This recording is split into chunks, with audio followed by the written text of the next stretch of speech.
Bonjour, après des échanges sur la compétitivité et des webinars passionnants sur les technologies tournées plutôt vers l'automatisation, la gestion, le pilotage et la digitalisation, nous entamons un débat sur la transition écologique, un sujet qui est le leitmotiv de l'édition 2021 de Global Industry. Alors pour en parler, j'ai trois invités. Benjamin Frugier, vous êtes directeur du développement des entreprises et des projets à la FIM, la Fédération des industries mécaniques. Marc Fromager, vous êtes représentant de l'AFIEC, la Fédération des industries électriques et électroniques, au sein de l'AIF, l'Alliance Industrie du Futur. Et Geoffrey Abécassis, vous êtes responsable plan de relance et conseiller du président à l'ADEME. Alors là, on a vraiment les trois représentants. On va avoir un échange, je suis sûr, fructueux. Benjamin, je me tourne vers vous. J'ai noté que la FIM faisait un focus sur le développement durable. J'ai vu que vous avez sorti un manifeste il n'y a pas longtemps sur le développement durable. Est-ce que vous avez peur que l'industrie mécanicienne soit, comment dire, perçue comme les mauvais élèves ? Alors pas du tout. En fait, effectivement, nous avons publié très récemment, début juin, donc un manifeste qui est intitulé « La mécanique, une industrie de proximité au cœur de la transition écologique ». Et ce qu'on a voulu montrer, c'est l'implication depuis de nombreuses années des industriels de la mécanique en matière de développement durable. Donc il y a deux composantes, en fait, c'est déjà la proximité, la question des achats durables, ça on y reviendra peut-être un peu plus en détail, et puis aussi de valoriser un certain nombre d'entreprises qui ont pris des initiatives dans deux directions. C'est donc une diminution de l'emploi des ressources, par exemple diminution de la consommation d'eau dans certains process, diminution de la consommation énergétique, etc. Et puis, donc ça c'est sur des sites industriels, et puis dans la politique de conception des produits, aussi des améliorations pour le bénéfice des clients de ces entreprises. Donc on a un certain nombre de témoignages assez courts mais marquants sur ces différentes initiatives. Oui, parce qu'en fait la mécanique c'est quelque chose de très local, de très territoire, j'allais dire. Et là on est confronté à des normes nationales, internationales. Donc en fait c'est ça votre rôle là-dessus, c'est d'aider les PME à... elles manquent peut-être, je ne sais pas, de méthodes, les accompagner là-dessus ? Tout à fait. Alors l'idée, c'est déjà, en tant qu'institution patronale, en tant que fédération, c'est de les accompagner effectivement dans la mise en œuvre de toutes ces réglementations qui sont souvent d'origine européenne. Bon, il y en a pour partie aussi une strate française. Et c'est de les accompagner justement dans cette mise en œuvre et de susciter aussi parfois des réflexions dans certaines nouvelles méthodologies. Donc il y a l'aspect réglementaire qui est obligatoire, mais on a mis en place aussi, je peux prendre comme exemple la norme d'éco-conception qui a été faite sur la base de travaux du CETIM et qui est un apport méthodologique pour mettre en œuvre ce type de méthode pour la conception d'un produit. D'accord, donc en fait vous avez sorti des méthodes, il y a celle-là, il y en a d'autres ? Alors il y a aujourd'hui des choses autour du bilan carbone, donc là c'est plutôt des méthodes qui ont été développées par d'autres organisations, mais on en fait la promotion pour justement qu'elles puissent déjà savoir quelles sont leurs émissions de CO2, ça permet de faire déjà un bilan avant de passer à une phase d'amélioration. Et puis là on voit bien qu'aujourd'hui il y a d'autres éléments qui arrivent, notamment sur le bilan carbone, mais des produits. Oui, mais justement c'est ça, parce qu'on a l'empreinte carbone, on a le bilan carbone sur le produit, mais aujourd'hui c'est sur l'entreprise en fait quelque part en global, ce qu'elle va acheter aussi à l'extérieur, c'est ça, c'est plus compliqué quoi. Tout à fait, donc il y a une démarche site en fait ou entreprise, et puis il y a une démarche produit puisque de nombreux clients souhaitent savoir quelle est l'empreinte carbone des produits qu'ils achètent. Donc évidemment on se retourne aussi vers la partie fournisseur en tant qu'acheteur typiquement d'acier ou d'autres produits de ce type. Il faut avoir connaissance du contenu carbone, voilà. Et donc ça pose un certain nombre de problématiques méthodologiques, de savoir comment on calcule le bilan carbone d'un produit. Oui, là il faut vraiment les accompagner parce que déjà la supply chain, elle la maîtrise pas forcément complètement. Donc ça, il y a des outils en cours effectivement de développement. Donc là, il y a une réflexion qui n'est pas forcément complètement finalisée sur le bilan carbone des produits. Ceci dit, ça se pose aujourd'hui. Typiquement, il y a les quotas, ce qu'on appelle les quotas de carbone au niveau européen. Et donc un certain nombre d'industries qui sont soumises à ces quotas sont fournisseurs de des industries mécaniques. Et donc, en fait, on va aller dans ces perspectives-là où toute la chaîne va avoir accès au contenu carbone du produit qui est intégré, voilà, et notamment de l'acier, mais ça peut être de plein d'autres produits. Et comment des institutions, je ne sais pas, comme la FIM, vous participez, en fait, vous essayez d'influencer ces réglementations, ces normes, parce que quelque part, on s'aperçoit qu'il y a beaucoup de normes, mais tout à fait. Si on pesait dès le départ, ça serait peut-être plus simple. Tout à fait. Donc nous, notre métier, c'est effectivement d'avoir un impact sur la réglementation. L'idée aujourd'hui, en matière de développement durable, c'est qu'il y a une acceptation globale de la nécessité d'avoir des référentiels obligatoires, donc de la réglementation, en matière de développement durable, sur un certain nombre de sujets. Nous, ce à quoi on veille, c'est que ce soit proportionné, c'est-à-dire qu'en fait, ça atteigne bien l'objectif, sans pour autant générer des dépenses importantes dans les entreprises, pour aussi préserver la compétitivité des entreprises. Mais néanmoins, l'environnement dans lequel on évolue, il y a une acceptation globale sur ces mécanismes. Après, voilà, il faut que ce soit encadré et qu'on ne parte pas dans des choses trop contraignantes et qui seraient aussi inutiles. Oui, donc là, il faut être à la base au départ et puis après accompagner jusqu'au bout. Et ça, c'est sur le volet réglementaire. Et après, on voit bien aussi, comme je l'ai mentionné sur la norme d'éco-conception, on développe aussi des outils pour côté normalisation. Donc là, on est plus dans un environnement volontaire. Et donc, il y a des outils sur comment on détermine le caractère remanufacturable, c'est un néologisme, mais d'un produit, les indices de réparabilité. Enfin, il y a plein de notions qui arrivent et qui investissent le champ normatif. Là, on est dans des aspects volontaires. Et donc, nous, on est là pour défendre la vision mécanicienne, sachant qu'on est dans un environnement mécanicien qui privilégie la réparation, par exemple. On n'est pas dans une logique de refaire des produits neufs. Voilà, et donc on essaye de défendre ça, notamment en normalisation. Et là, il y a plein d'outils, il y a des normes qui ont été développées de façon transversale. Et là, on arrive maintenant à une phase où on va avoir des normes spécifiques par produit, où il va falloir justement aider les entreprises à bien définir ce qu'elles souhaitent. Donc on s'appuie évidemment sur notre centre technique, le CETIM, puisque c'est un outil important d'aide à l'élaboration de ces référentiels normatifs. Donc on travaille toujours sur les deux volets, réglementaire et normatif, volontaire et obligatoire. Et ça, ces travaux, Marc Fromager, je me tourne vers vous, en fait, au niveau de la FIEC c'est connu aussi pour l'industrie 4.0. Est-ce qu'il n'y a pas un lien entre les deux ? C'est un lien évidemment direct aujourd'hui. Il y a une convergence, on en a souvent parlé dans le monde de l'entreprise et de l'industrie, de la convergence IT-OT. Et là, on retrouve la convergence qui va s'effectuer entre l'industrie 4.0 ou la transformation digitale vers le développement durable.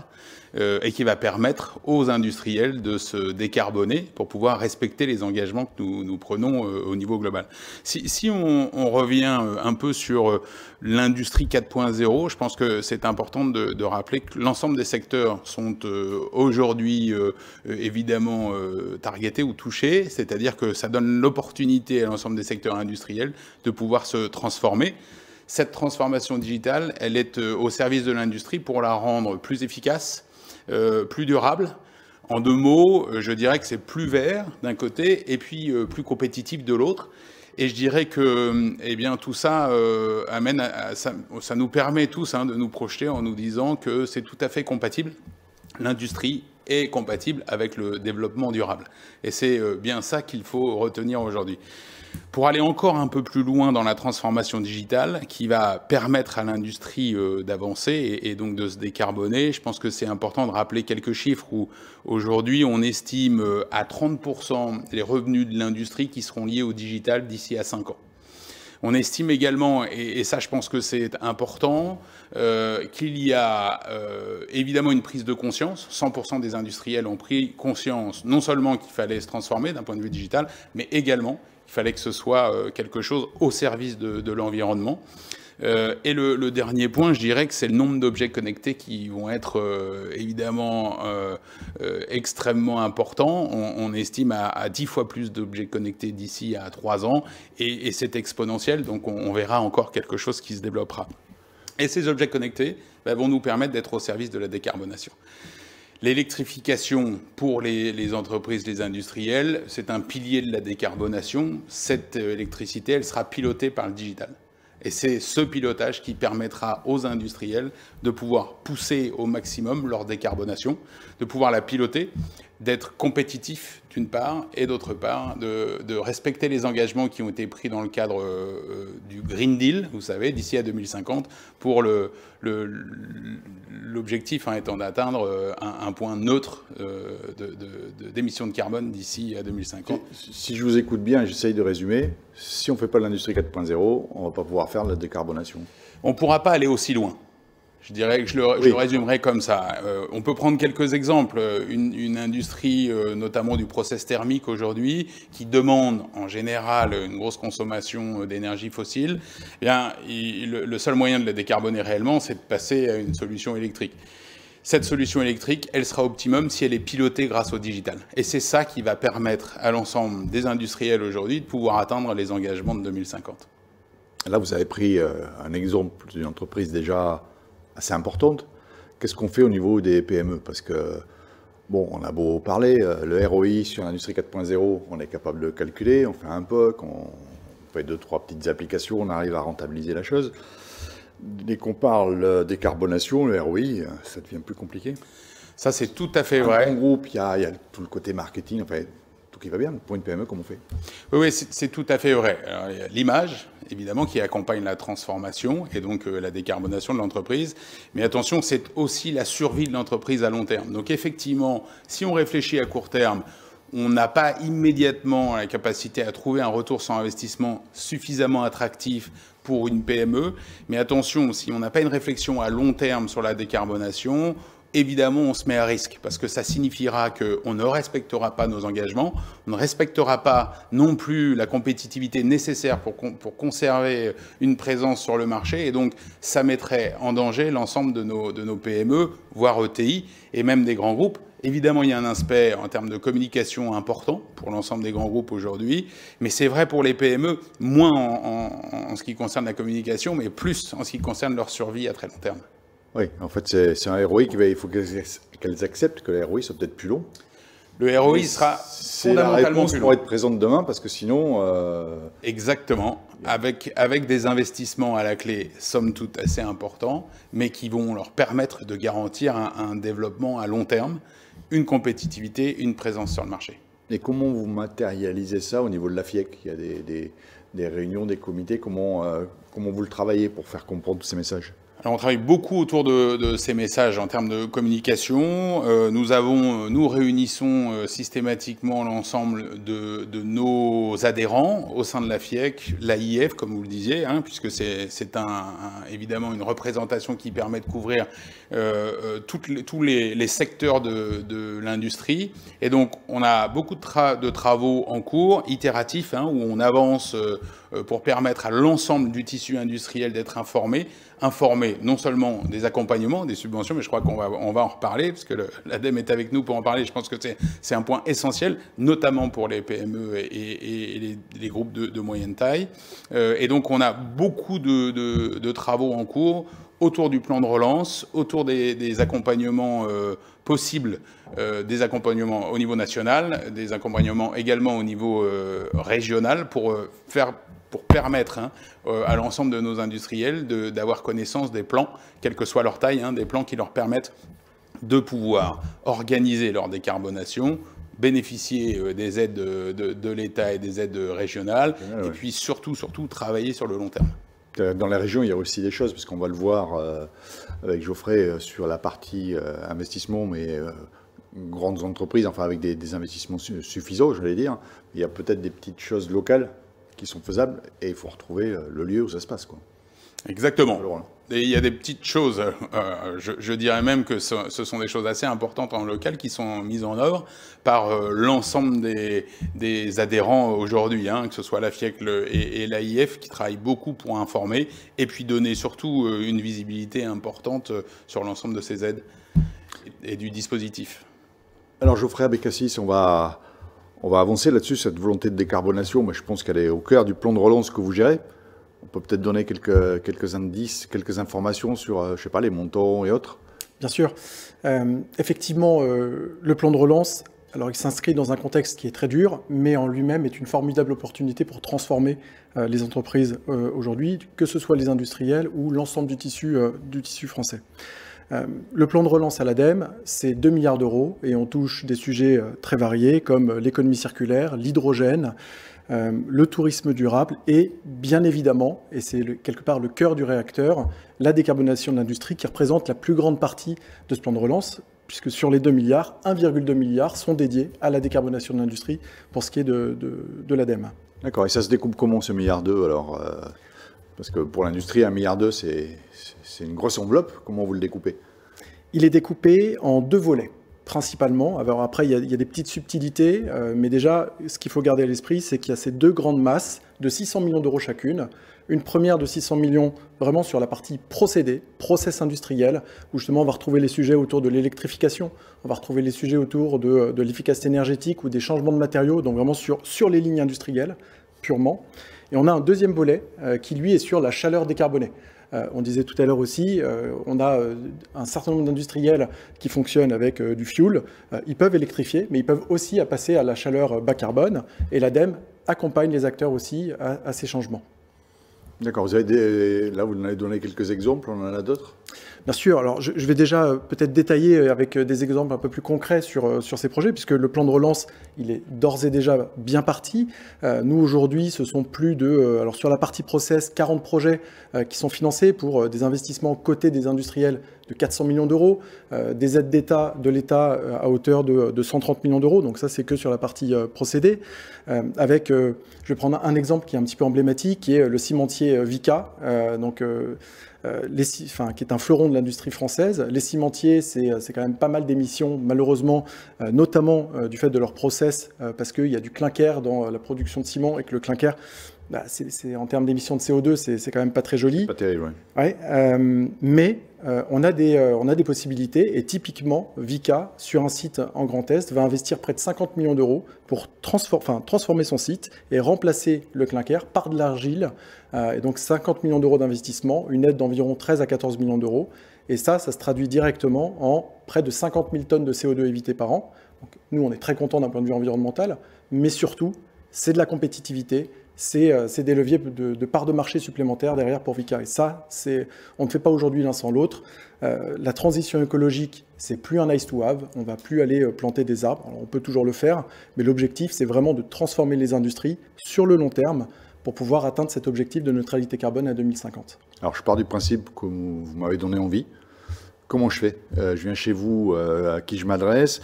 Et puis, votre critère de sélection, ça va être quoi? Parce que j'imagine qu'il y a plus de dossiers que d'élus. C'est le kilo-euro par tonne de CO2 économisé. Enfin, quels sont vos critères? Je vais voir qui? Comment ça se passe? Alors déjà, l'ADEME a la chance quelque part d'être implantée territorialement. Donc il y a des directions régionales de l'ADEME sur l'ensemble du territoire, que ce soit en métropole ou en outre-mer. Et comme on le disait aussi, il y a des choses à faire au niveau régional. Donc il faut aller toquer à la porte de l'ADEME, tout simplement. Ça, c'est la première chose.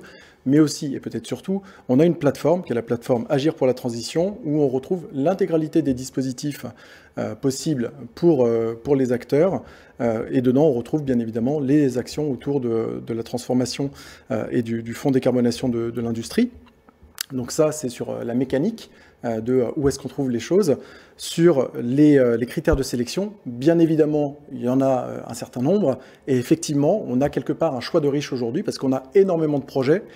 On a aussi beaucoup d'argent, mais pour autant, on est obligé de faire ces sélections. Et ces sélections, elles se font sur plusieurs critères. Vous l'avez évoqué, le critère d'efficacité de l'aide publique, c'est-à-dire combien d'euros je mets sur la table, moi, État, pour quelle décarbonation, vraiment, euros par tonne de CO2 évité, mais ce n'est pas le seul critère. On regarde bien évidemment l'impact socio-économique, c'est-à-dire quelle chaîne de sous-traitants est-ce que je vais utiliser, quels sont les emplois que je vais pouvoir soit maintenir, soit créer au travers de ce projet. Et puis après, on va regarder bien évidemment, enfin voilà, les critères, j'ai perdu mon troisième critère, bien évidemment, mais je le retrouverai plus tard. En tout cas, on va le retrouver. Impact socio-économique, impact environnemental, voilà, déjà. Et mettons que je réponde à vos 3 critères, vu que je découvre qu'il y en avait 3. Je suis recalé, c'est mort? Ou alors je peux me dire, je repostule, j'arrange le critère qui n'allait pas, en fait, comment ça se passe? Ça se passe, on a plusieurs vagues. Alors là, ce n'est pas des vagues de Covid, c'est vraiment des vagues de clôture. Donc on en a déjà une qui a eu lieu en décembre, une deuxième qui a eu lieu... Donc j'étais recalé en décembre, je peux repostuler ou pas? Bien évidemment, on peut repostuler et améliorer en fait en fonction de vos critères. Vous dites pas oui ou non, vous dites oui, non, pourquoi, etc. Et donc on dit oui, non, et si on dit non, surtout on dit pourquoi. Et on va accompagner les acteurs. Alors, c'est un jeu qui est... Voilà, il faut qu'on reste dans notre rôle parce qu'on ne peut pas être jugé parti, c'est-à-dire aider à structurer complètement le projet et puis décider son financement derrière. Mais pour autant, on peut donner les clés pour améliorer son projet et le redéposer. Il n'y a pas de blacklist parce qu'on a déposé un projet qui n'était pas suffisamment mature. Bien au contraire, au moins on fait savoir qu'il existe, on le fait maturer, avec l'écosystème qui va bien en région aussi, et derrière, on peut repostuler, et la prochaine date de clôture, que ce soit sur la partie chaleur ou la partie décarbonation, c'est le 14 octobre. D'accord, donc c'est bien, pendant le Salon Global Industrie, on pourra en remettre une couche. Exactement. Et les préparer. On a parlé tout à l'heure des PME, je suis une PME, j'ai un investissement conséquent à faire ou autre. Quelle est la limite en fait? Est-ce que je peux venir vous voir? Ou alors, quand vous parlez d'1,2 milliard, j'imagine que ce n'est pas pour une aide de 10 000 euros. Est-ce qu'il y a quels sont les plafonds, les limites, à partir desquels c'est pas la peine de venir vous embêter? Alors, on a, dans le volet à 600 millions d'euros, notamment sur la partie procédé, en fait, il y a deux acteurs. Il y a l'ADEME, qui s'occupe des projets les plus structurants, parce que c'est aussi les plus complexes, qui sont portés généralement par des ETI et des grands groupes, mais aussi on a parfois des PME qui arrivent et qui ont des projets très structurants et qui viennent nous voir. Donc ça, c'est les projets à plus de 3 millions d'euros, globalement, c'est plutôt côté ADEME. Pour les projets inférieurs à 3 millions d'euros... Si je n'ai pas 3 millions d'euros, c'est mort. Non, justement. C'est ça qui est intéressant. Si on n'a pas 3 millions d'euros, ce ne sera pas avec l'ADEME, mais ce sera avec l'Agence des services de paiement, l'ASP, qui a également une enveloppe sur ces 600 millions d'euros qui va permettre de financer, alors plus d'une façon guichet, c'est-à-dire on a une liste d'investissements qui sont éligibles. On va sur le site de l'ASP, on dit bah voilà, moi j'ai un devis pour changer ma chaudière, ça me coûte 300 000 euros. J'ai une aide forfaitaire de 120 ou 150 000 euros. Donc c'est mécanique, c'est à jour, ça marche aujourd'hui, ça marche jusqu'à fin 2022. Et là-dessus, il faut aller non pas sur le site de l'ADEME, mais sur le site de l'ASP. Il y a quand même une limite, parce que si tout le monde change sa chaudière... Alors, j'ai pas la notion d'un plafond bas, il me semble pas qu'il y en ait nécessairement. Donc vraiment, il faut simplement aller regarder ce qui se passe du côté de l'ASP pour pouvoir bénéficier de ces aides. Écoutez, à vous écouter, on a l'impression que tout le monde s'est fait à l'idée en fait de ces développements durables, de cette écologie, cette industrie circulaire, etc. Tous ces termes-là. À un moment, c'était marketing. Quelle est la prise de conscience pour vous je ne sais pas, qui veut répondre? Est-ce que vraiment tous les industriels aujourd'hui ont intégré ça dans leur réflexion? Est-ce que tout le monde est vraiment en train d'y travailler ou est-ce qu'il y a encore du travail? Oui, alors... Ne dites pas que tout est merveilleux, je ne vais pas le croire. Non, mais je pense réellement qu'il y a une prise de conscience collective au sein du milieu industriel et que aujourd'hui, quelle que soit la taille de l'entreprise, ça fait partie des préoccupations. Donc après, chaque entreprise, évidemment, a des priorités. Certaines jouent leur survie, d'autres sont en pleine expansion et évidemment, ça donne des priorités différentes. Mais nous, ce qu'on voit quand on rencontre nos adhérents, c'est vraiment chacun d'entre eux ont une bonne connaissance déjà des mécanismes, même s'ils veulent en savoir plus. Et puis surtout, ils savent exactement qu'aujourd'hui, ça fait partie très certainement de ce qu'ils doivent faire en priorité. Vous êtes optimistes tous? Assez optimiste, en fait, pour préciser ça aussi, en fait, il y a aussi la prise de conscience que ce qui est fait en matière environnementale peut faire aussi, c'est une opportunité en termes de compétitivité. Et je pense que ça, Marc en a parlé, et ça, c'est une prise de conscience, c'est qu'il n'y a pas d'incompatibilité entre l'aspect développement durable et le développement économique. Ça, je pense qu'on a largement dépassé ce stade.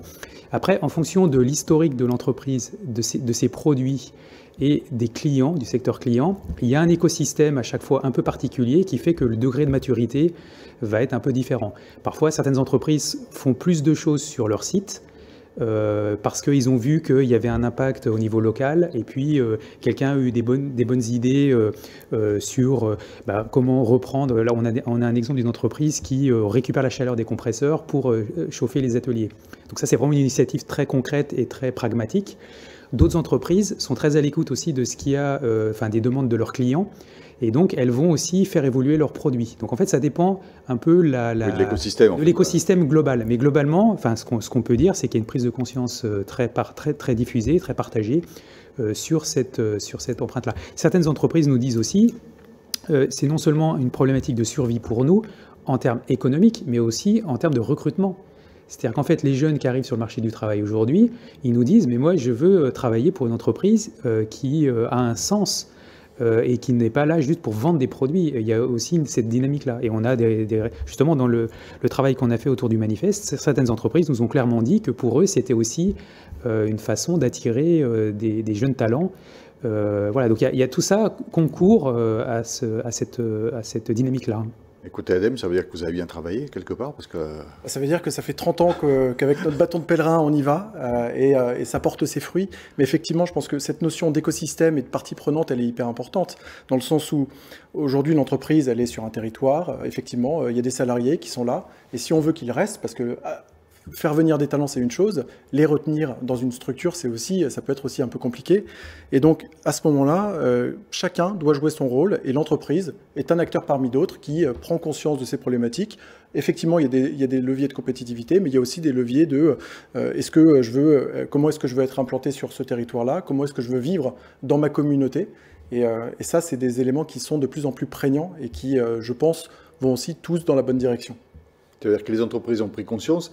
Est-ce qu'elles vont plus loin? Est-ce qu'elles se disent que c'est peut-être un moyen de refaire leur business model? Quand on parle d'industrie circulaire, c'est vraiment de tout revoir, peut-être passer du produit, je ne sais pas, la solution au service. Enfin, est-ce qu'il y a... Parce que là, c'est vraiment une transformation. Et c'est vrai, on a vu dans un autre débat, on a parlé de transformation digitale et le mot transformation fait peur. On transforme, on change, on casse un peu ses habitudes. Est-ce que là, c'est pareil, il y a la même réflexion? Est-ce que pour elles, c'est justement l'occasion de dire, tiens... Oui, je pense qu'il y a déjà, dans l'ensemble, ou quasiment l'ensemble des entreprises industrielles, il y a déjà l'objectif d'essayer de développer le business au travers de tout ce qui concerne les services. Mais là, ce sont des services très particuliers, effectivement, au service du développement durable. Et ça fait partie intégrante de ce que les entreprises veulent faire. Et je rebondis sur ce que Benjamin disait. Je suis tout à fait d'accord. Il y a un aspect générationnel de ce qui est en train de se passer. Et oui, ça va avoir un impact sur l'ensemble de l'entreprise. Le recrutement, évidemment, attirer les talents. Et attirer les talents, ça veut dire remise en cause du business model et développement sur des services avancés dans le monde de la décarbonation, c'est sûr. Là, vous êtes d'accord là-dessus, Oui. En fait, c'est bien, c'est un cercle vicieux, enfin... Vertueux. Voilà, je cherchais, je vous disais, il y avait un souci. C'est un cercle vertueux, oui. En tout cas, cette dynamique... digitalisation, puis une nouvelle génération, c'est bien. Ouais. Non, il faut continuer à nourrir cette dynamique. On le voit avec le plan de relance, comme je le disais tout à l'heure. On a 2 milliards, il y a 1,2 milliard sur la décarbe de l'industrie. Il y a aussi 500 millions sur l'économie circulaire, et notamment tous les sujets autour de l'éco-conception. Ces changements de modèle, le réemploi, la réutilisation, l'indice de réparabilité qui a été mentionné tout à l'heure, tout ça ça va changer les dynamiques, ça va changer les choses d'un point de vue business. Et aussi, il faut garder à l'esprit que quand je change mon modèle et que je vends un service plutôt qu'un produit, je pérennise mon business, je vais avoir des rentrées d'argent beaucoup plus régulières, donc je peux aussi faire des investissements sur le plus long terme, et là, à nouveau, on peut rentrer dans des cercles vertueux. Écoutez, je pense qu'on a fait le tour, on a donné envie. Merci à tous les trois de nous avoir éclairés, donné envie justement d'aller chercher des gains de productivité complémentaires, voire des aides. Toujours bienvenue pour aller vers cette décarbonation. Et pour compléter ce débat, je vous invite à suivre les webinaires qui suivent et qui ne sont qu'une mise en bouche de ce que vous retrouverez sur le salon physique du 6 au 9 septembre prochain à Lyon. Je vous donne rendez-vous tous donc à Lyon en septembre. Et suivez les webinaires. Merci.